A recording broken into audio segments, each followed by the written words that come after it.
우리 설교 제목을 따라해 봅니다. 열매로 그들을 알리라. 다시 한번 열매로 그들을 알리라. 열매로 그들을 알리라라는 제목으로 본문의 말씀 중심으로 하나님의 은혜 나누기 원합니다. 제가 전에 가르치던 청년 중에서 한 청년이 만민중앙성결교회 아시죠? 이재록 목사가 있는 그 이단에 빠지게 되는 일이 있었습니다. 먼저 그의 어머니가 이 만민중앙교회에 다니게 되었어요. 그 교회를 다니기 시작했는데 이 친구는 그 교회가 이단인 것을 본인도 알고 있기 때문에 이제 우리 신일교회 청년부에 그렇게 나오면서 신앙생활을 했던 거예요. 그런데 어느 날 아버지가 뇌경색 뇌졸중으로 쓰러지셨어요. 그러면서 병원에 입원하게 되었습니다. 그때부터 어떤 일이 있었냐면 이 만민중앙교회 성도들이 수시로 찾아와갖고 이제 그 신방을 하고 이 가정을 돌보아주고 위로를 하고 그렇게 하는 거예요. 그렇게 하면서 이제 곁에서 이 만민중앙교회 성도들이 늘 찾아와서 이렇게 관심과 사랑을 주고 돌보아주는 그 모습을 보니까 이 청년의 마음이 막 흔들렸던 거예요. 그러면서 이런 생각을 하게 됩니다. 이렇게 좋은 사람들이 다니는 교회라면 이단일 리가 없다. 이게 잘못된 교회일 리가 없다. 그리고 이 친구가요, 저에게 얘기도 하지 않고 본인이 그냥 한번 그 교회를 가봤어요.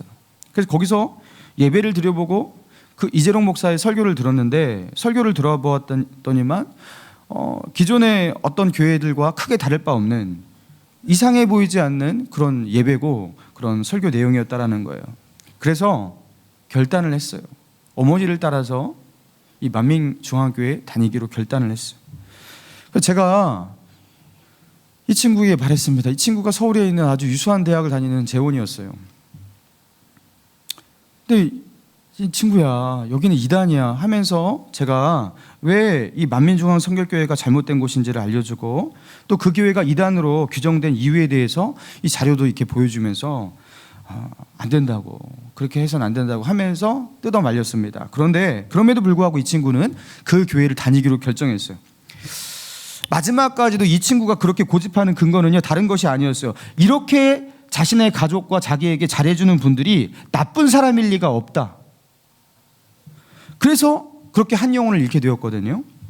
자, 뭐가 문제일까요? 여러분, 뜨겁게 열심히 신앙생활했던 청년은 분명 아니었어요. 그런데 나름 교회를 그래도 다녔던 친구, 그죠? 그래도 주일이면 교회에 나와서 수년간 말씀을 듣고 신앙생활을 했던 이 친구가 왜 이단에 넘어가게 되었을까? 여러분, 최근 이재록 목사의 소식을 여러분 알고 있습니까? 9명의 신도를 강간하고 성폭행한 혐의로 징역 16년이 확정되었대요. 이제 75세가 넘는 나이인데요, 감옥에서 죽어야 합니다.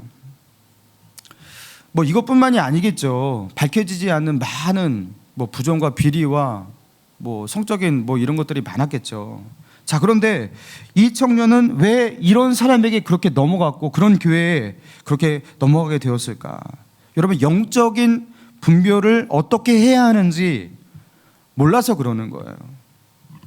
내가 이 교회 이 성도들이 어떻게 자신의 가족과 자신들을 대하는지 내가 한번 잘 보니까 이 사람들이 나쁜 사람일 리가 없다. 내가 설교도 들어보니까 기존 교회와 별 차이가 없네. 여러분, 이 판단이 굉장히 어설프고 이 판단이 잘못된 것이었어요. 여러분, 우리에게 분별력이 필요합니다. 영적 분별력을 가져야 됩니다. 여러분, 영분별은요, 내가 보니까 이런 것 같아 이렇게 감으로 때려잡아서 할 수 있는 게 아니에요. 내가 경험해 보니까 뭐 이상 없네, 괜찮네, 자기의 몇몇 작은 경험을 가지고 그렇게 영분별이 쉽게 되는 것이 아닙니다. 내가 한번 기도해 보니까, 거기 가서 기도해 보니까 뭔가 느낌이 나쁘지가 않아, 괜찮아, 성령께서 기뻐하시는 것 같은데, 뭐 이렇게 한번 기도해 보고 뭐 성령께서 기뻐하시는 것 같아, 이런 느낌으로 여러분 영분별을 그렇게 하는 게 아닙니다. 영분별은요, 그렇게 주관적인 판단으로 쉽게 되는 게 아니에요. 영분별이 그렇게 쉽다면 이 땅 가운데 이단이 그렇게 파칠 수도 없고요, 우리가 죄악 가운데 그렇게 쉽게 유혹되고 쓰러질 수도 없습니다. 영분별은요, 그렇게 만만하지가 않아요. 여러분, 에덴 동산을 생각해 보시기 바랍니다. 아담과 하와가 뱀의 꼬임에 넘어가서, 그죠? 뱀을 가장한 사탄이었죠. 이 선악과를 먹게 되지 않습니까? 여러분, 당시에 아담과 하와는요, 그렇게 우리보다 영적으로 열등한 존재가 아니었어요. 오히려 우리보다 영적으로 더 순수하고, 그래서 그들은 하나님과 멀어져서 하나님 앞에서 떠나버린 타락한 영혼이 아니라 하나님과 붙어있는 순수한 영혼이었어요. 우리는 타락한 상태로 태어난 일그러진 형상을 가지고 태어난 영적인 분별력을 잃고 태어난 자들이잖아요. 그렇죠? 그렇지만 아담과 하와는 그렇지 않았단 말이에요. 그래서 아담과 하와는 하나님과 대화하기도 했습니다. 영적인 상태가 우리보다 훨씬 낫단 말이에요. 자, 그런데 그런 아담과 하와가 자신들을 영적으로 공격하고 결국에 하나님 앞에 불순종하고 죄악에 빠뜨려서 멸망시키려는 그 뱀의 속임수와 그 관계를 전혀 인지하지 못하고 거기에 있는 그 교활한 악한 영의 속임수에 넘어가서 그것을 알아채지 못하고 그렇게 넘어가게 되었어요. 여러분, 뭘 말하는 거예요? 영은 그렇게 쉽게 분별되지가 않습니다. 딱 보니까 이거 악한 영이네, 이런 느낌으로 확 오지 않습니다. 감으로, 느낌으로 그렇게 되는 게 아니에요. 여러분, 그래서 나는 기도의 사람이니까 기도로 영분별을 할 수 있어, 착각하지 마세요. 그게 교만입니다. 그러면 그 이단 다니시는 분들은 다 그게 안 돼서 그렇게 되신 걸까요? 여러분, 그렇게 쉽게 되지 않습니다. 여러분, 그럼 영분별은 어떻게 하냐? 그렇게 어려운 영분별을 어떻게 하냐? 자, 따라해 봅시다. 그들의 열매로 그들을 알리라. 주님께서 우리에게 알려주신 너무나 분명한 영분별이에요. 열매로 안다라는 거예요. 이게요, 너무나 중요한 영분별의 원리이고 기준인 것이에요. 자, 오늘 본문의 15절을 같이 한번 읽어보겠습니다. 15절 시작. 거짓 선지자들을 삼가라. 양의 옷을 입고 너희에게 나아오나 속에는 노력할지라는 일이라. 여러분, 산상수훈의 이제 오늘 마지막이거든요. 이 마지막에 주님은 거짓 선지자를 삼가라 말씀하십니다. 여러분, 이 거짓 선지자는 누구를 말하는 걸까요? 자, 이런 사람은 예를 들어서 이런 사람이에요. 하나님이 나에게 이렇게 말씀하셔서 이렇게 계시하셨다. 내가 그 하나님의 영에 감동되어서 이런 환상과 꿈을 꾸었다. 이렇게 말을 하면서 영적으로 상대를 먼저 압도해요. 자, 그리고 성경을 풀어서 해석을 할 때에도 자의적으로 해석하고, 그리고 거기에서 기존 정통적인 아주 그런 어떤 해석과 다른 아주 신선하고 아주 파격적인 방법으로 성경을 해석하면서 기존 교회에서 가르치지 않는 그 무엇이 있는 것 같이 그렇게 그것을 나에게 깨닫게 하고 나에게 계시한 분이 있다고 말하면서 결국에 다른 선택을 하지 못하게 만들고 자기를 추종하게 만드는 그런 자들. 여러분, 이게 거짓 선지자의 특징이에요. 여러분, 그들을 겉으로 볼 때는요, 그들의 정체를 분별하기가 참으로 어렵습니다. 왜요? 여기 보니까 이렇게 나오잖아요. 양의 옷을 입고 나아오나, 양의 옷을 입었기 때문에 분별이 안 되는 거예요. 양의 옷을 입으니까 당연히 양 같잖아요. 그렇죠? 그 양의 옷을 뜯어갖고 그 속에 있는 이리를 보는 것이 우리가 참 어렵잖아요. 자, 그렇다면 양의 옷을 입고 나오는 이리, 겉으로 볼 때는 선한 양 같은 그런데 그 양의 탈 안에 감춰진 그 이리의 모습을 어떻게 알아내서 그 거짓 선지자에게서 우리가 도망하고 그 거짓 선지자를 피할 수 있느냐? 여러분, 그게 어렵잖아요. 나는 신학교도 다니지 않았고, 그래서 성경도 깊이 있게 알지도 못하고, 교리적인 것은 목사님이 가끔가다 가르쳐 줄 때가 있었지만 머리가 아파서 그 순간은 잘 이해된 듯 하나, 이해됐을지라도 뒤를 돌아서면 그것을 다시, 그죠? 생각이 잘 나지가 않고, 누군가가 이렇게 설득력 있게 말하면 그런 것 같고 저렇게 말하면 그런 것 같기도 하고. 여러분, 우리의 현 주소잖아요. 그죠? 우리가 그렇잖아요. 근데 우리가 어떻게 영분별을 그렇게 하냐라는 거예요. 우리가 어떻게 분별을 가지고서 말씀을 듣고서 저건 틀려? 저건 맞아? 이렇게 하냐라는 거예요. 그 능수능란한 양의 탈을 입은 거짓 선지자를 어떻게 당해낼 수가 있냐라는 거예요. 주님이 말씀하십니다. 자, 16절부터 우리 한번 자세히 한번 봅시다. 16절부터 20절까지 읽어봅시다. 시작. 그들의 열매로 그들을 알지니 가시나무에서 포도를 또는 엉겅퀴에서 무화과를 따겠느냐?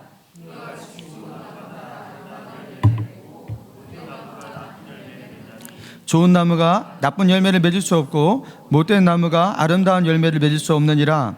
아름다운 열매를 맺지 아니하는 나무마다 찍혀 불에 던져지느니라. 이러므로 그들의 열매로 그들을 알리라. 그들의 열매로 그들을 알 것이다. 주님은 아주 명쾌하게 영분별의 원리를 정리하시거든요. 그 나무가 어떠한 나무인지, 그 나무가 맺는 열매가 그 나무가 어떤 나무인지를 말할 것이다. 가시나무가 포도 열매를 맺을 수 없고 엉겅퀴가 무화과 열매를 맺을 수 없음 같이 열매는 그 나무의 정체를 밝히고 있다. 그렇게 말하고 있는 거예요. 그래서 거짓 선지자도 그 열매가 그 거짓 선지자임을 밝혀낸다라는 거예요. 자, 그렇다면 무엇이 열매예요? 무엇이? 어떤 열매를 보고 우리가 영분별을 하고 거짓 선지자를 알아볼 수 있을까요? 자, 그럼 여기서 열매라는 것은 정확하게 어떤 의미, 무엇을 뜻하는 것입니까? 자, 21절 이하에 나오거든요. 나더러 주여 주여 하는 자마다 다 천국에 들어갈 것이 아니요 다만 하늘에 계신 내 아버지의 뜻대로 행하는 자라야 들어가리라. 그러면서 자, 그날에, 여기서부터 읽어봅시다. 시작.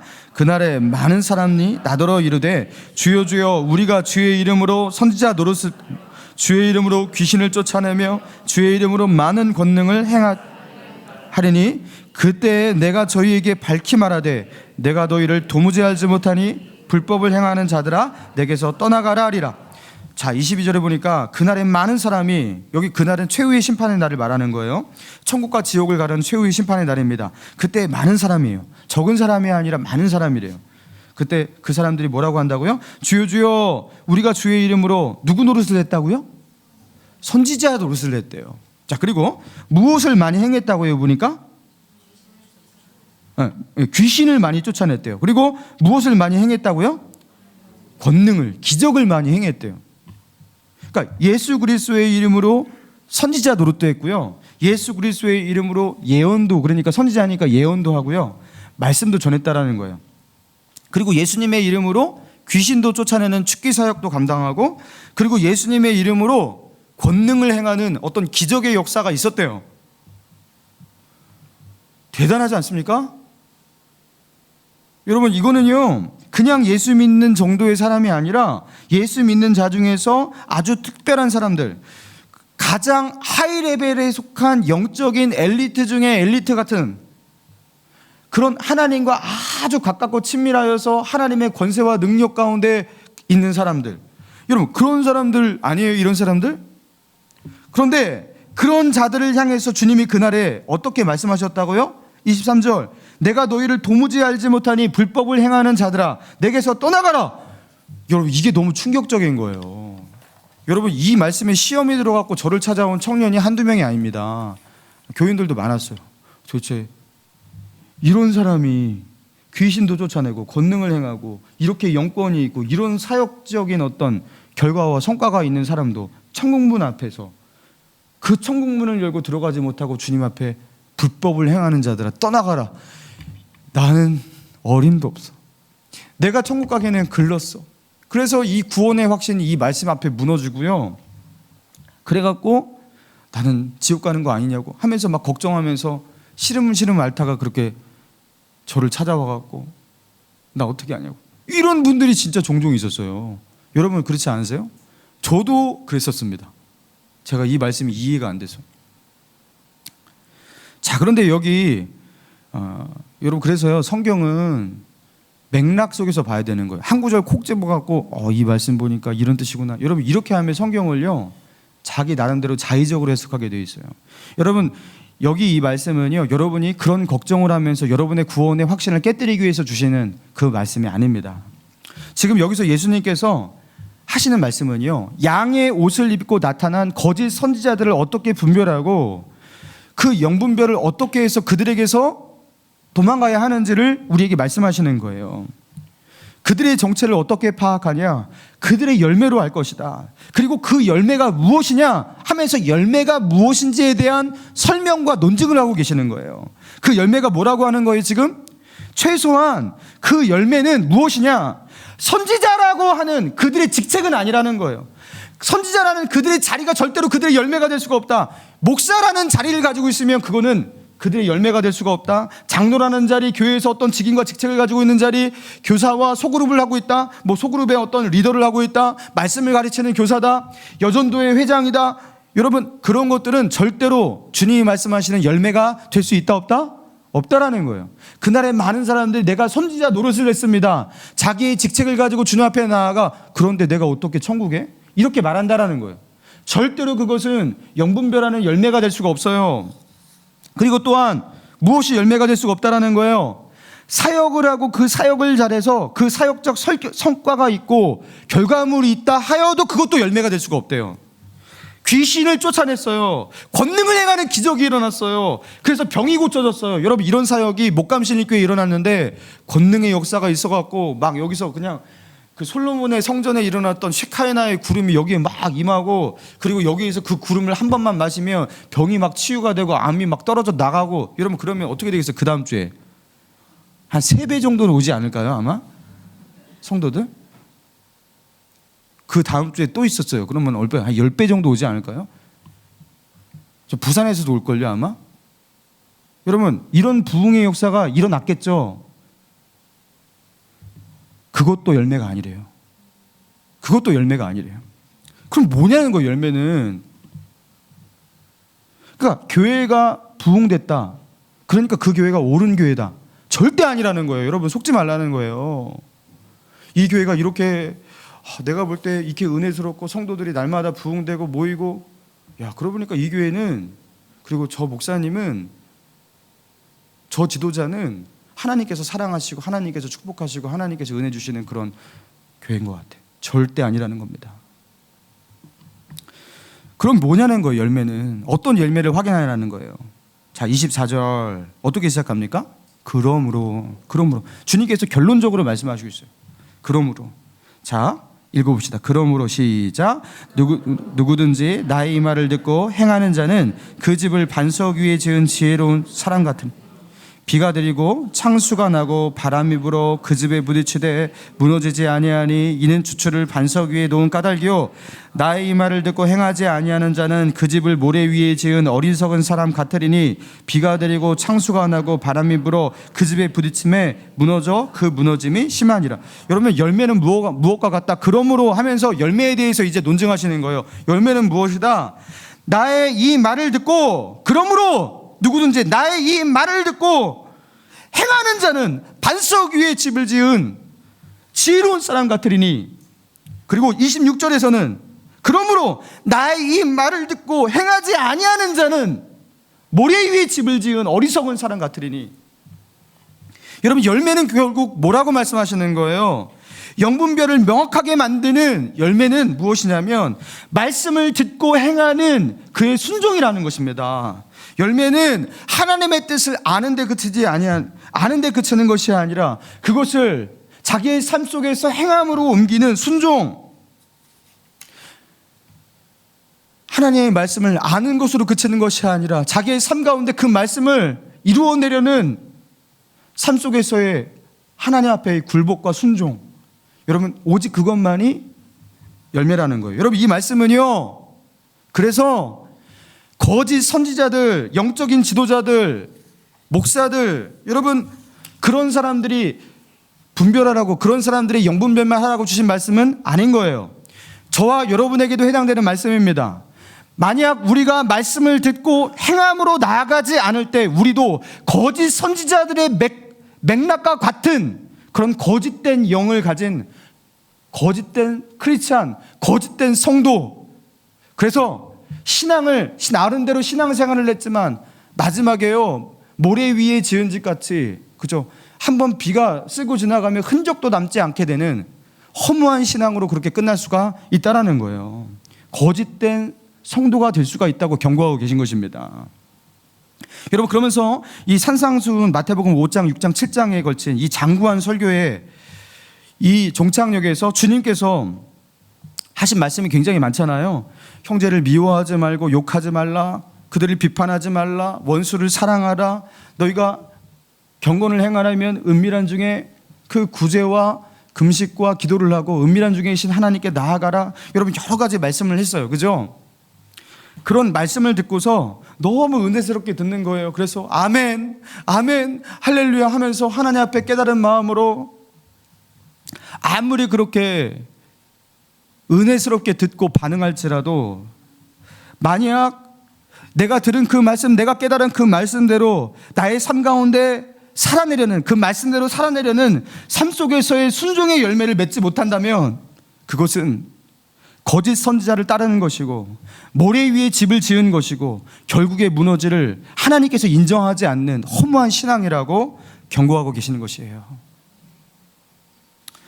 제가 아는 어떤 분이요, 그런 분들이 있었어요.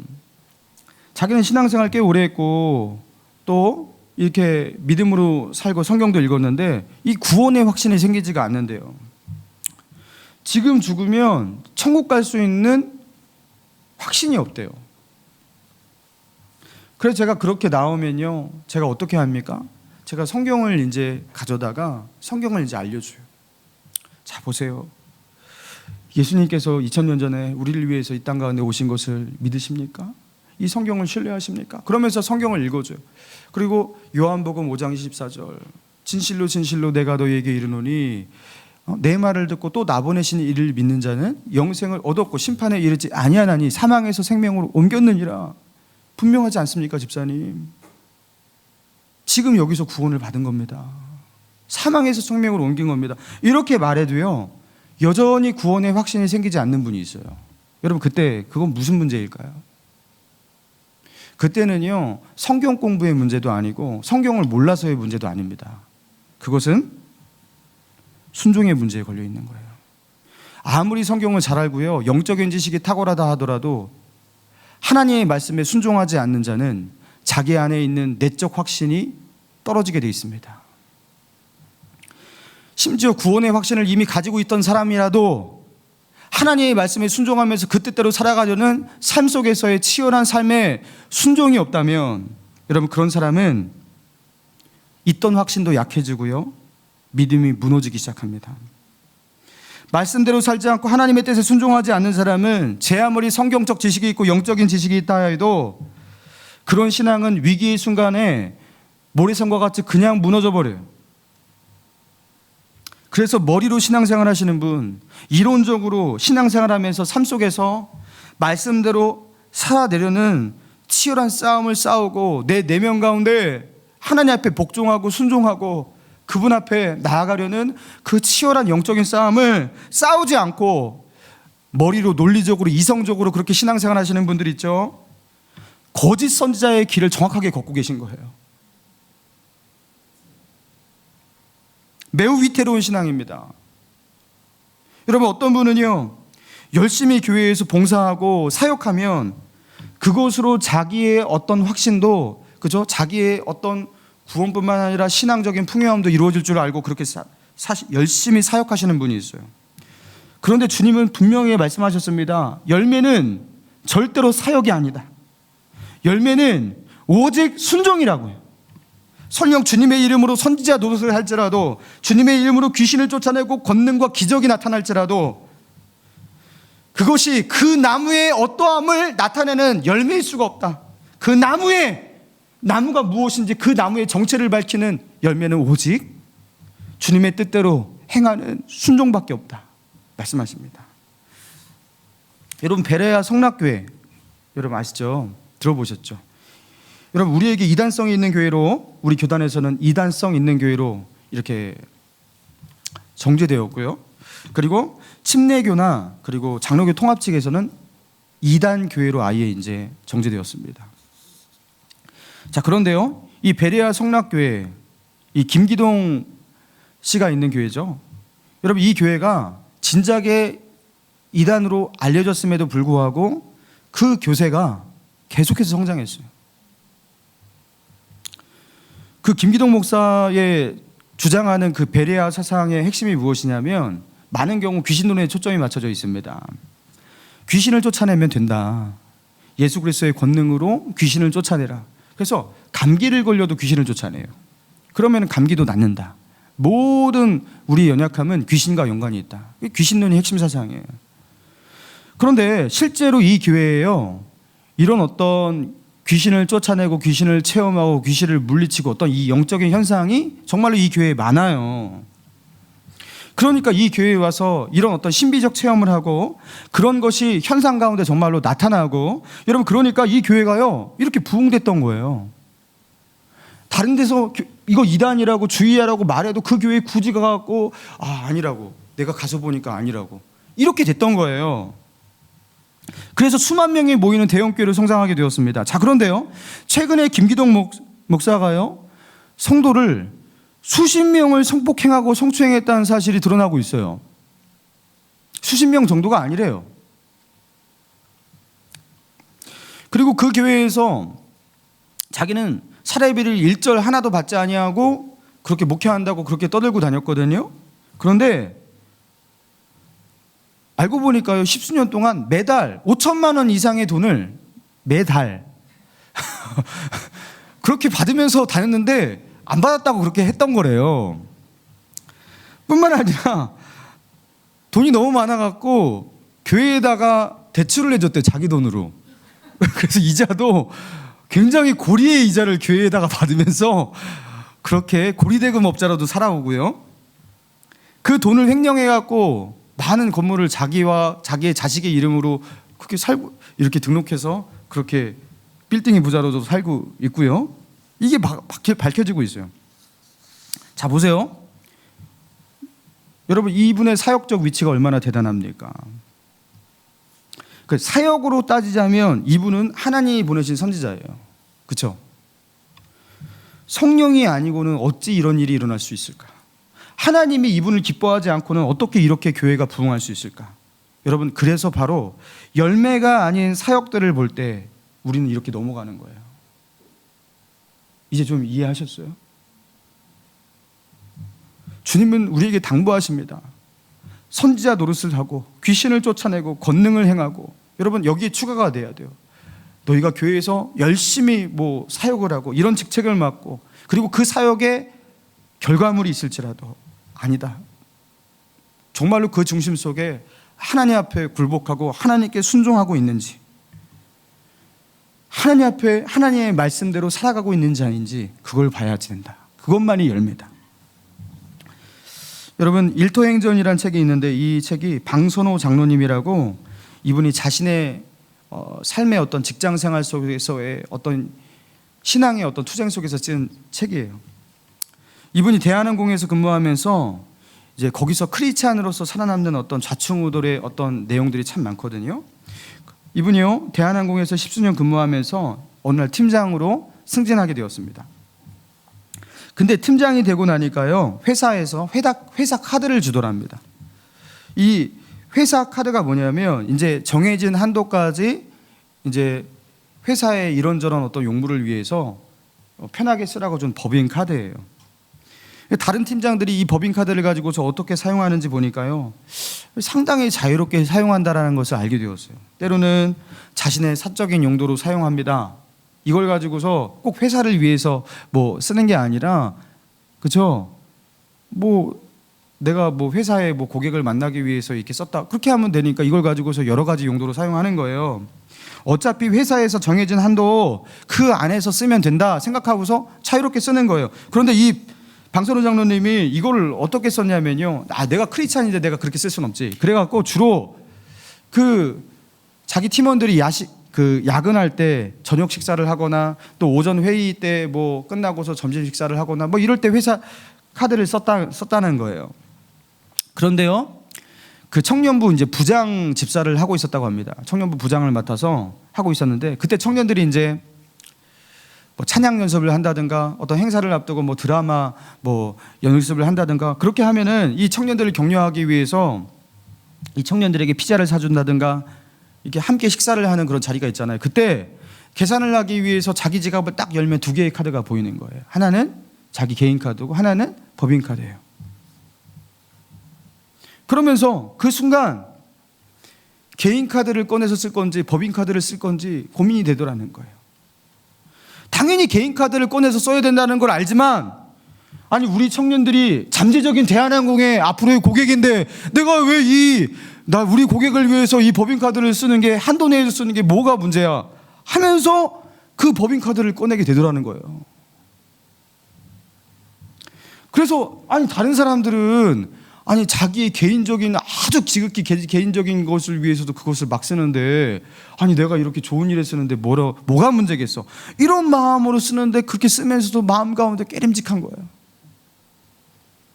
그리고 성경을 볼 때마다 기도를 할 때마다 자꾸 자기를 괴롭히기 시작하는데 이분이요 어느 날 이게 큐티를 하다가 하나님 앞에 황복을 했어요. 주님 알겠습니다, 그만 좀 괴롭히세요, 이제 법인카드 안 쓰겠습니다. 그러면서 하나님 앞에 선언을 했어요.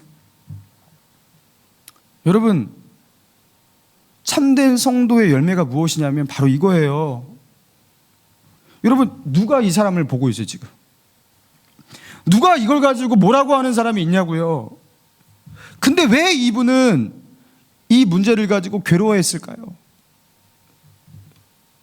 성령께서 그 마음 가운데 주시는 그 양심의 가책 때문에 그 누구도 이분에게 뭐라고 하지 않고 그렇게 한다고 이분에게 불이익 주는 사람도 없지만 그것 때문에 괴로워했던 거예요. 하나님의 말씀이 무엇이 옳은지 그 앞에서 알기 때문에 그 앞에서 괴로워하고 싸웠던 거예요. 그리고 결국에 그 말씀 앞에서 어떻게 합니까? 순종합니다. 이게 바로 참된 하나님의 백성에게 나타나는 열매입니다. 참된 그리스도인들은요 아무도 뭐라고 하지 않는데 하나님 앞에서 때로는 힘들어하고 괴로워하면서 선택하고 결정하는 거예요. 여러분, 인테그러티라는 단어를 아십니까?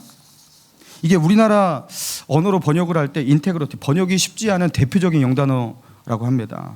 이 영미권의 사람들이 그럼에도 불구하고 이 인테그러티, 이 단어를 진짜 좋아한대요.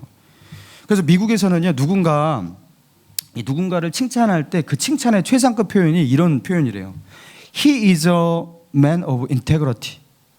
He is a man of integrity. 저런 사람은 인테그러티의 사람이다. 이 최상급 칭찬이래요. 자, 그래서 인테그러티를 번역을 한다면 성실성, 양심, 도덕성, 청렴 이렇게 번역하는 경우가 많습니다. 자, 그런데 그렇게 번역을 한다 해도 그 영미권 사람들이 쓰는 인테그러티의 그 뉘앙스를 살릴 수가 없어요. 부족합니다. 그래서 인테그러티가 어떤 어원에서 온 단어냐면요, 인티저. 여러분, 인티저가 정수라는 뜻이에요. 수학에서 왜 정수, 분수, 소수가 아닌 정수, 1, 2, 3, 4 이렇게 몇 점 몇 분수로 나눠지지 않는 정수. 그러니까 이 인티저와 같은 어원이 인테그러티인데요. 이 인티저 나누어지지 않는 정수, 그것과 같이 인테그러티는 무엇이냐면 이런 맥락 속에서 누군가가 이렇게 정의를 했어요. 앞과 뒤가 같은 것, 겉과 속이 같은 것, 말과 행동이 일치하는 것, 처음과 끝이 같은 것, 나누어지지 않는 것. 자기의 말, 자기의 생각, 그것과 자기의 삶, 여러분, 그것이 나누어지지 않는 정수와 같은 사람. 여러분, 그래서 제가요 인테그러티에 대한 정확한 번역이 진실함이라고 생각했어요. 진실함, 나누어지지 않는 진실함. 여러분, 주님이 열매로 그들을 알리라 말씀하셨죠? 여기서 열매라는 것이 무엇이냐? 하나님 앞에서의 인테그러티를 추구하는 거예요.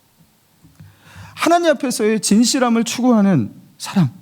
여러분, 하나님 앞에서 진실하려고 노력하고 그것이 자기의 가장 중요한 것이 되는 사람만이 나타날 수 있고 맺을 수 있는 그 무엇, 여러분, 그것이 주님이 말씀하신 이 열매예요.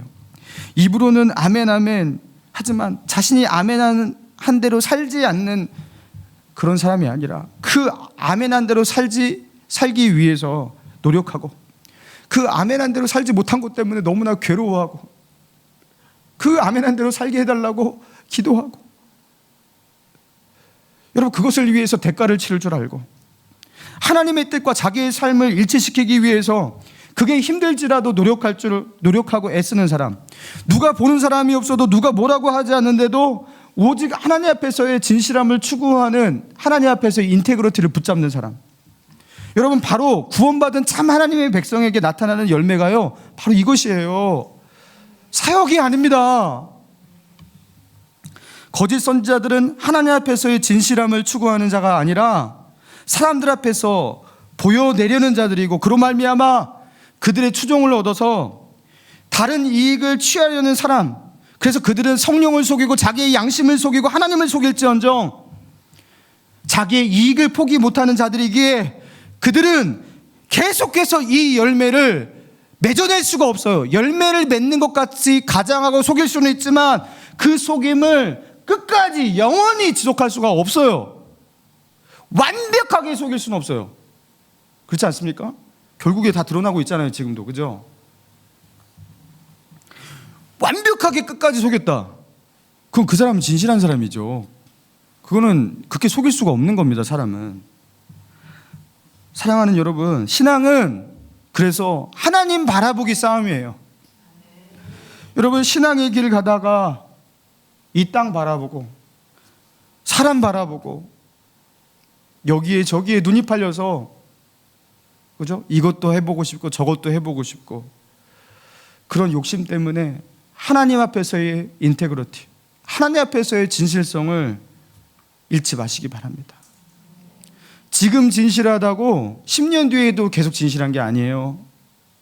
지금 내가 하나님 앞에서 진실한 신앙이라고 그 진실함이 보증이 되지 않습니다. 주님 앞에서 끝까지 진실한 사람으로 서기 위해서 지금 오늘 하나님께서 내게 주오신 그 자리에서 열매를 맺는 순종의 삶으로 나아가는 저와 여러분 되기를 주님의 이름으로 축원합니다. 이 시간 주신 말씀 붙잡고 기도하기 원합니다.